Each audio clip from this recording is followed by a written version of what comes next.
साथियों नमस्कार।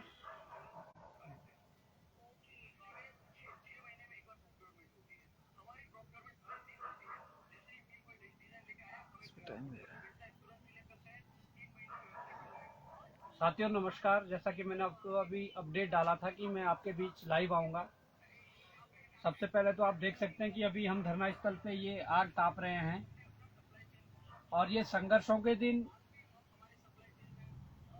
खुशी इस बात की है कि जो ये संघर्ष लगातार 117 दिनों से चल रहा था, उसमें कल जो बैठक रही थी सचिवालय में आला अधिकारियों के द्वारा, वो सकारात्मक रही और उसमें उन्होंने ये सहमति बनाई है कि जो इरिगेशन के जो 228 पदों को जोड़ने के लिए जो लड़ाई लड़ी जा रही है, जो 117 दिनों से लड़ाई लड़ी जा रही है, वो उसमें ऐड होंगे।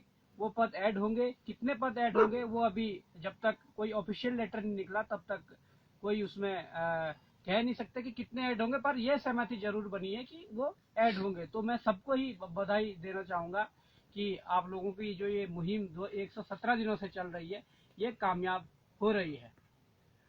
अब मैं आपको कहना चाहूंगा कि जिस प्रकार से आजकल जो प्रकरण चल रहे थे, उसमें मैं आपको कहना चाहूंगा कि हम कल हरिद्वार गए थे।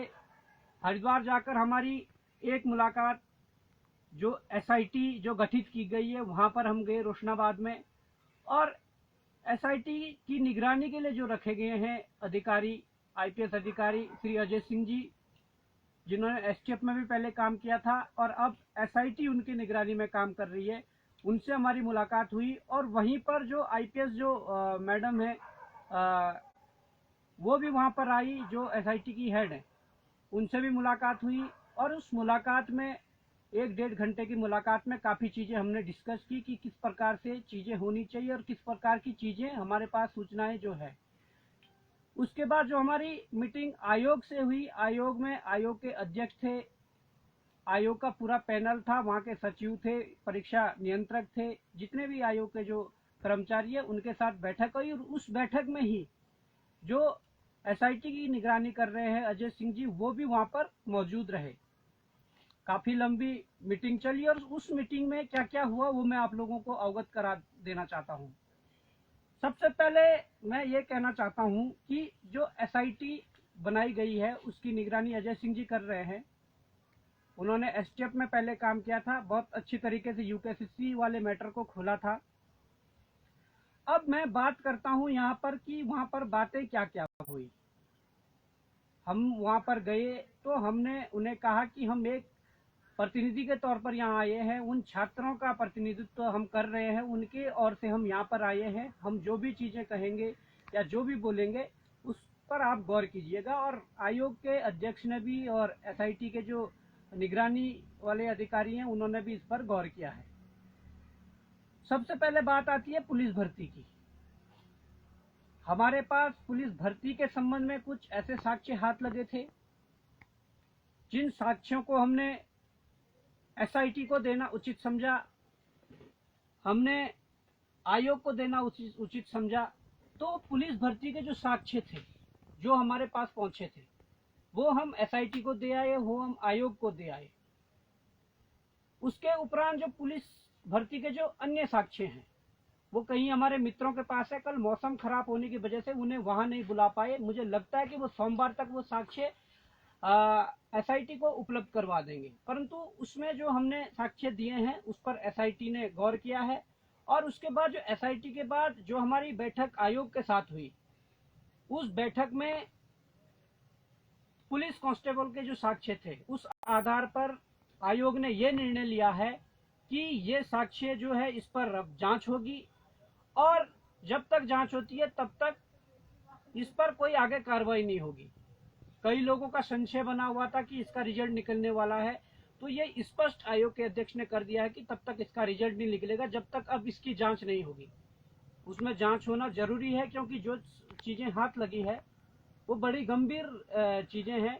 और जो और भी चीजें जो हाथ लगी है, जो सोमवार तक शायद एसआईटी को बता दिया जाएगा, वो उस पर भी कार्रवाई होगी। तो आयोग ने यह स्पष्ट कर दिया है कि पुलिस की भर्ती जो है उसकी प्रक्रिया तब तक आगे नहीं बढ़ेगी जब तक ये जांच नहीं होती है। और मैं आप लोगों को ये बता दूं कि जांच 2 स्तर पर चल रही है। एक जांच वो चल रही है जो आयोग के अध्यक्ष खुद अपने उसमें कर रहे हैं, इंटरनली जांच जो चल रही है। दूसरी जांच जो एसआईटी कर रही है, दो जांचें चल रही है। जांचों में जो भी आएगा वो चीज अलग है। अब मैं ये बता दूं कि हमने ये भी स्पष्ट कर दिया है, आयोग के अध्यक्ष से खुद हमने ये बात कही है कि यदि पटवारी भर्ती के अलावा अन्य भर्तियों में जो गड़बड़ियों के जो चीजें मिली हुई है और उसमें पुष्टियां हो जाती है कि गड़बड़ियां हुई है, ये चीजें हैं, तो मैंने खुद अपने स्तर से आयोग के अध्यक्ष को वहीं पर कहा है कि सर उसके बाद आपको सीबीआई जांच के लिए या आयोग की ओर से आदेश क्या सीबीआई जांच के लिए लेटर लिखना पड़ेगा। तो अभी ये जांच आगे की जो बढ़ेंगी, इसमें आप मान सकते हैं कि उसके बाद जो पटवारी है, पटवारी में जो अभी तक के गैंग पकड़े गए हैं, मुझे लगता है हरिद्वार, रुड़की, लक्सर वगैरह का जो गैंग पकड़े गए हैं, उसमें ये चीजें आई है। उसके बाद जो कुछ जानकारियां हमारे पास देहरादून और अन्य जगहों की है जहां पर पटवारी के पेपर में बड़े स्तर पर यहाँ भी गड़बड़ियां हुई थी, उस गैंग को पकड़वाने के लिए हमने कुछ चीजें एसआईटी को दी है, कुछ चीजें एसआईटी को उपलब्ध करवाई है। उसके बाद जो मामला आता है 228 जुड़ने के साथ साथ एजेई का मामला भी जुड़ जाता है। काफी चीजें उसमें मतलब जो सामने आ रही थी कि जांच होनी चाहिए। जो कुछ हमारे पास एजेई में जो हमारे पास आया था वो हमने एसआईटी को सौंपा है और आयोग को भी हमने चीजें बताई है।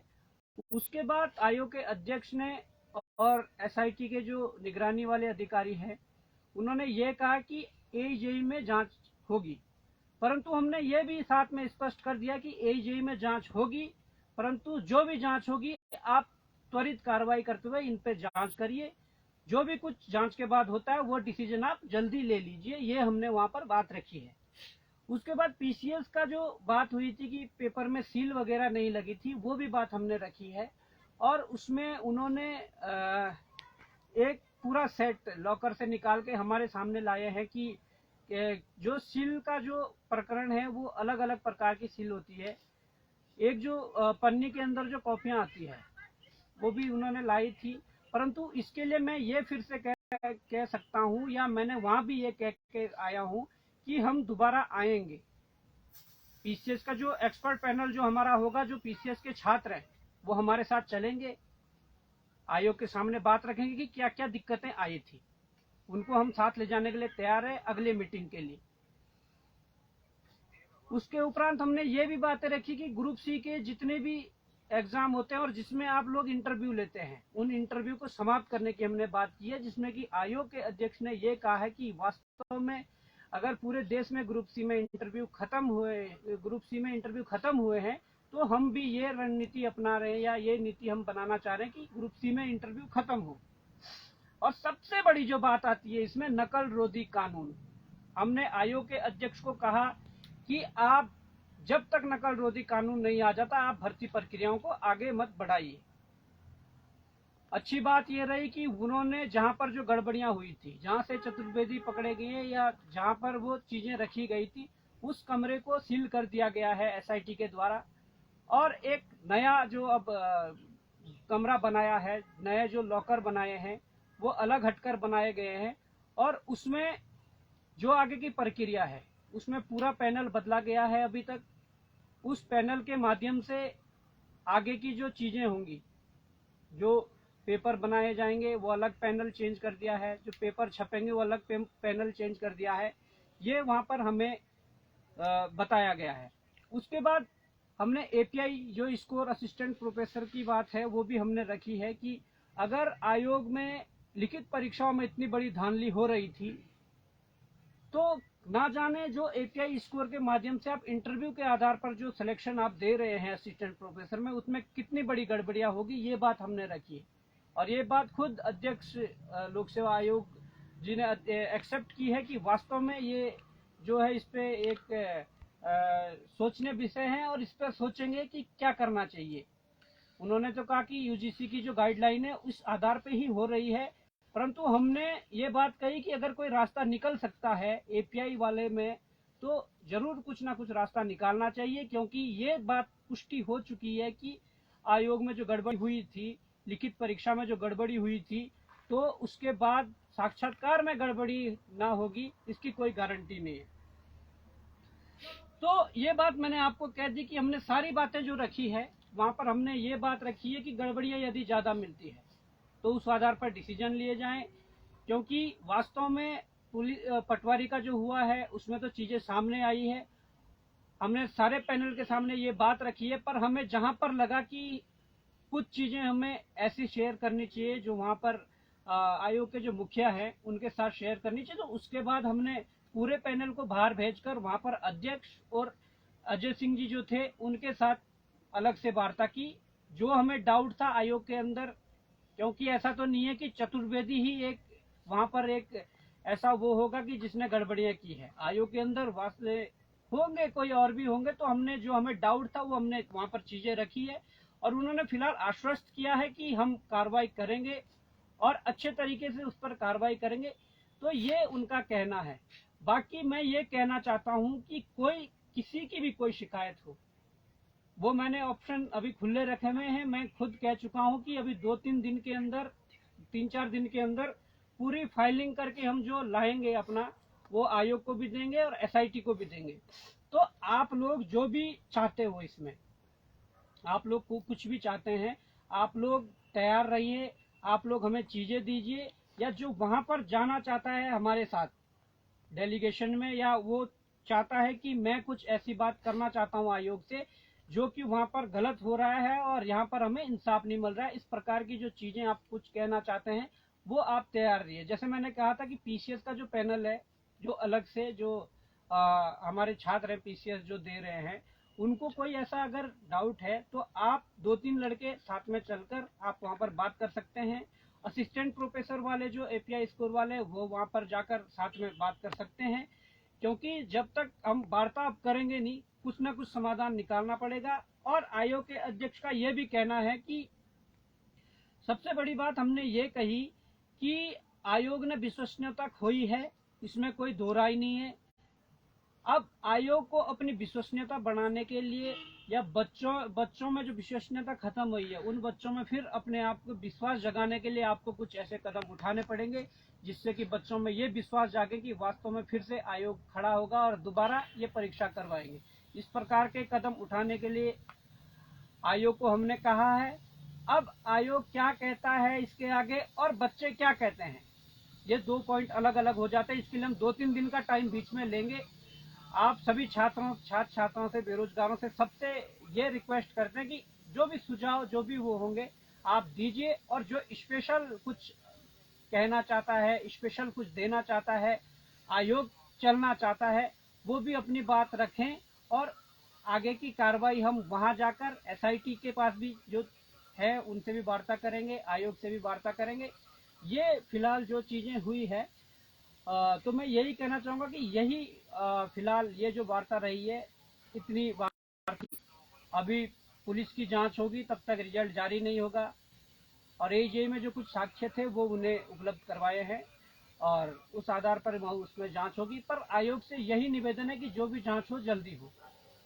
और ये भी हमने बोला है कि भाई बड़े स्तर में यदि चीज़ें निकल कर आती है तो आप ही सीबीआई के लिए लिखोगे, क्योंकि ना जाने फिर कौन कौन से यहाँ पर चीज़ें खुलेंगी अगर इतनी बड़ी मात्रा में चीज़ें हुई है। तो साथियों, मेन बात मेरा यही लाइव आने का था। बाकी कल एक न्यूज आई थी, उद्यान विभाग के जो अध्याचन वापस लिए गए हैं, मैं बड़ा दुखी हूँ इस चीज़ से कि उन लोगों ने परीक्षा फॉर्म भर दिए थे, उनका कैलेंडर जारी हो गया था और उसके बाद धामी जी कहते हैं कि हमारे 20,000-22,000 पद हम भरने वाले हैं। और यहाँ पर आप हालात देख सकते हैं कि जिन परीक्षाओं का कैलेंडर जारी हो चुका था, जिनमें अब बच्चे सिर्फ मेंटली इस प्रकार से तैयार थे कि हम परीक्षा में बैठेंगे और एग्जाम देंगे और अपना चयन पाएंगे, उन अध्याचनों को वापस मंगाकर वो पद हटाना बड़ा मतलब दुख है इसमें। तो हम उद्यान के जो हमारे छात्र हैं उन लोगों से भी ये निवेदन करना चाहते हैं कि आपके साथ हम बिल्कुल खड़े हैं। आपके जो विभागीय मंत्री है गणेश जोशी से, उनसे भी बात की जाएगी। शासन स्तर पर अगर मुख्यमंत्री जी से टाइम मिलता है उनसे भी बात की जाएगी। ये अन्याय किसी के साथ नहीं होना चाहिए कि किस प्रकार से आप ये पोस्टें वापस कर रहे हो, और वो भी तब जब कैलेंडर जारी हो चुका था। तो ये तमाम बातें हैं इन सभी बातों को लेकर जो हमारे मन में कुछ था हमने आप लोगों को बताया, और उसके बाद 2-3 दिन का टाइम लेकर हम फिर से, मैं कहता हूं कि आप आज से ही सुझाव डालने शुरू कर दीजिए, और जिसको कुछ बोलना है, जिसको कुछ देना है, वो भी आज से ही शुरू कर दीजिए। 2-3 दिन के अंतराल में हम फाइनल फाइल अपनी बनाकर जांच समिति को भी देंगे, आयोग को भी देंगे। तो साथियों, लाइव आने का मकसद यही था, और फिलहाल आपसे अभी विदा लेते हैं। अभी धरना स्थल पर है, इसके बाद खाना वगैरह भी खाना है, अभी खाना बन रहा है हमारा। तो जय हिंद, जय भारत, जय उत्तराखंड।